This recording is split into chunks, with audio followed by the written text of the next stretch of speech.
আমি আন্তরিকভাবে দুঃখিত, দল ঘোষণার সাথে সাথে আমি ভিডিও দিতে পারিনি। আমি সবার কাছে ক্ষমা চাচ্ছি। বড় চমক রেখে ব্রাজিলের দল ঘোষণা আনচেলত্তির। দায়িত্ব পাওয়ার আগে কার্লো আনচেলত্তিকে ঘিরে আশার বুক বেঁধেছিল ব্রাজিল ভক্তরা।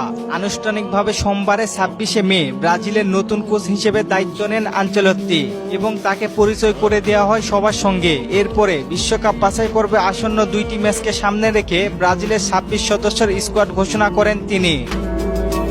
প্রথম স্কোয়াডে চমক দিয়েছেন আনচেলত্তি। তার দলে জায়গা হয়নি নেইমারের সঙ্গে জায়গা হয়নি রিয়াল মাদ্রিদের তারকা রদ্রিগো গোয়েস। অস্কারকে নিয়ে আলোচনা শোনা যাচ্ছিল, তাকে ফেরানো হয়নি। তবে 1 বছরের বিরতি দিয়ে জাতীয় দলে স্কোয়াডে সুযোগ পেয়েছেন ক্যাসমিরো।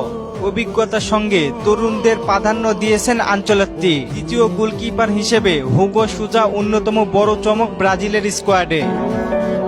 এছাড়া ডিফেন্সে লিও ওয়ার্টিজ, মার্তিনেল্লিদের নিয়ে নতুন মিশনে নামার অপেক্ষায় আনচেলত্তি। আগামী 6 জুন ইকুয়েডর এবং 11 জুন প্যারাগুয়ের মুখোমুখি হবে ব্রাজিল ফুটবল বিশ্বকাপ বাছাই পর্বে। 14 ম্যাচে পয়েন্ট টেবিলে 4 নম্বরে অবস্থান সেলেসাওদের। 14 ম্যাচে সমান 21 পয়েন্ট হলেও গোলের ব্যবধানে এগিয়ে 3 পয়েন্ট নিয়ে উরুগুয়ে। কন্মেবল অঞ্চল থেকে প্রথম 4 দল বিশ্বকাপে সরাসরি অংশগ্রহণ করবে। হাতে বাকি থাকা 4 ম্যাচে ব্রাজিলকে মেলে ধরতে হবে নিজেদের। আর আপনারা অনেকে কমেন্টে জানতে চেয়েছেন নেইমারকে কেন দলে রাখলো না।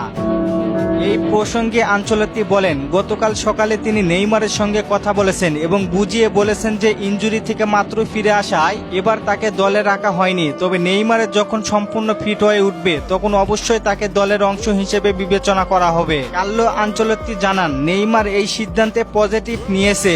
নতুন কোচ কার্লো আনচেলত্তির স্কোয়াডটি কেমন হয়েছে জানিয়ে দিন কমেন্ট করে। আর চলেন আপনাদের কমেন্টগুলো দেখে আসি। এহসান ভাই প্রশ্ন করেছেন 10 নম্বর জার্সি কে পরবে? ভাই অফিসিয়ালি কোনো আপডেট নেই, ভিত্তিহীনভাবে বলা যাচ্ছে না। শিহাব ভাই প্রশ্ন করেছেন রিচার্লিসন কোন ক্লাবে খেলে? ভাই টুটেনহামের ক্লাবে। রিয়াদ ভাই প্রশ্ন করেছেন কার্লো আনচেলত্তির বয়স কত? ভাই 65 বছর।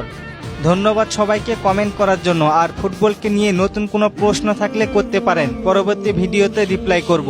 ধন্যবাদ।